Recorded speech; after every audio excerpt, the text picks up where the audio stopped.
Over of Afghanistan to the PLA's military build-up along the line of actual control, the geostrategic risks to India are clear and present.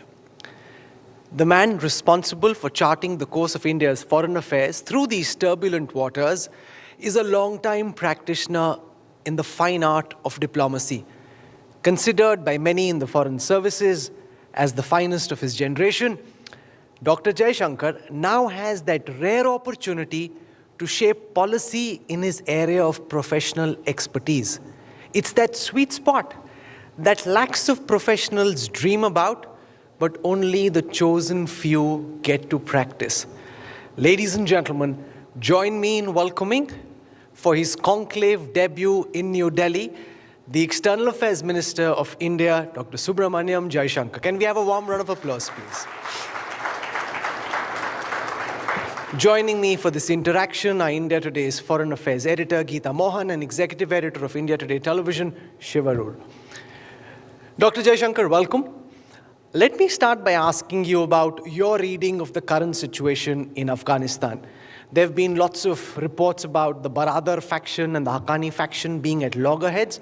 How are you working towards recalibrating India's relationship with the new Afghanistan in light of the reality of the Taliban takeover in Kabul? Dr. Jaishankar. Yes. First of all, thank you, Rahul. It's good to be with all of you today.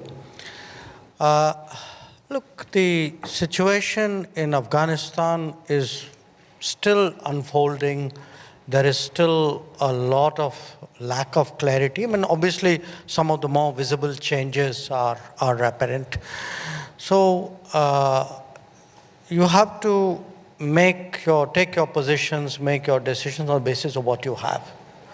Now, the general sense in the international community is that there are some basic expectations which the world has of Afghanistan. The most basic of them is actually the fact that Afghan soil will not be used for terrorism against other countries. There are also expectations about the nature of the government, that it would be inclusive in some form.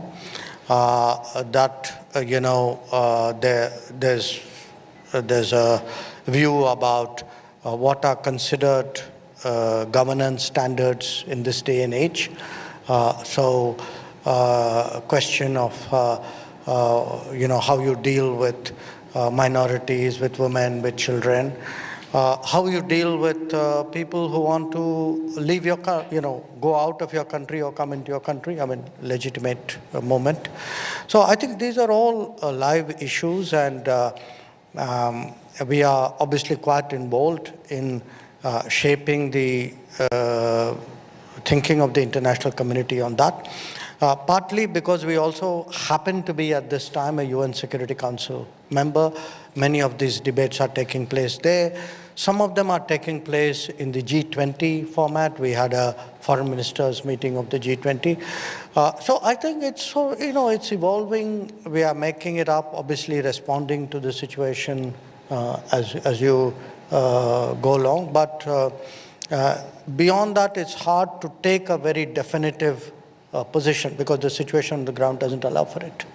Minister Sir, just a question on the engagement. We know that when the Taliban took over Kabul, there was the first engagement between our ambassador in Doha, Deepak Mittal, and Stanexai.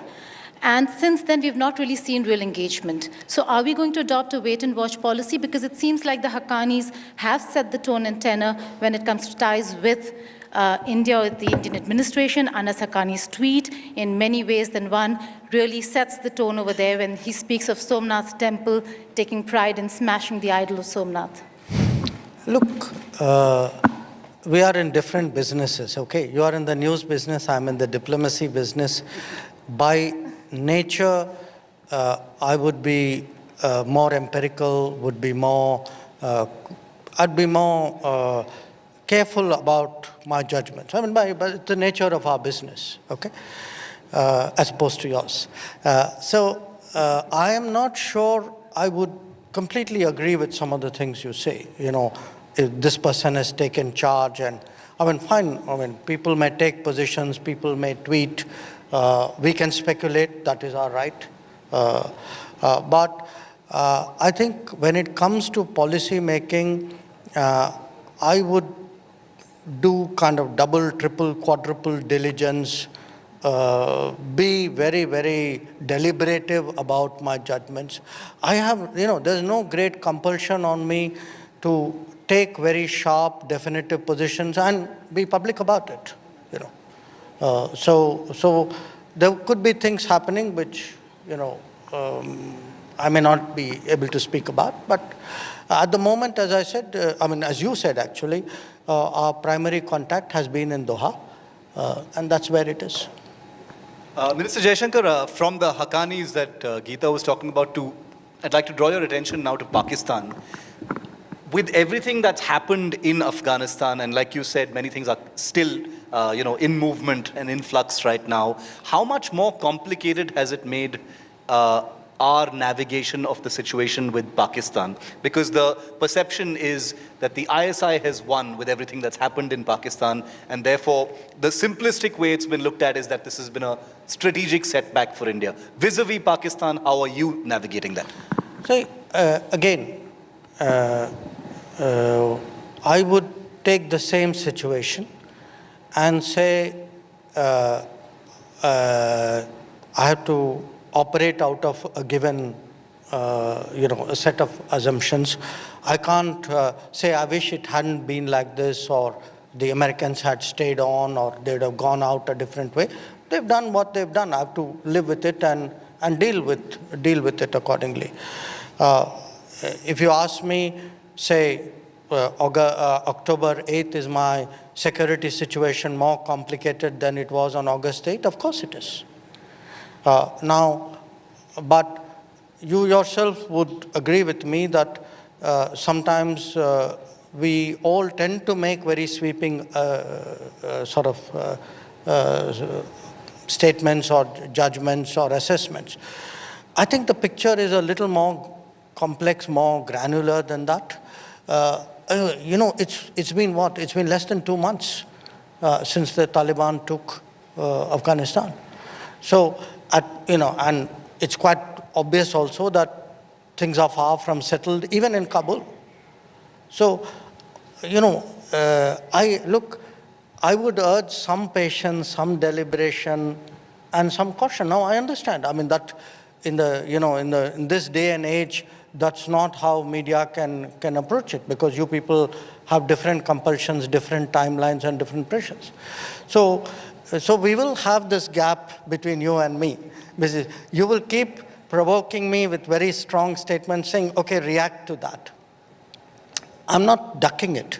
I'm just introducing an element of, sort of practicality out there, and said, look, there are a lot of things, there are many things we know. There are many things we don't know. And in some cases, we will wait for the situation to play out. Shiv is hoping that you'll bat like Virendra Sehwag. You're offering a defense like Rahul Dravid instead. Absolutely. And that's fine. Yeah. How do you see the Taliban takeover of Afghanistan impact our internal situation in Jammu and Kashmir? We've seen a ceasefire for the past several months now being broken, with terrorists being infiltrated into Jammu and Kashmir in higher numbers than recently. We've seen a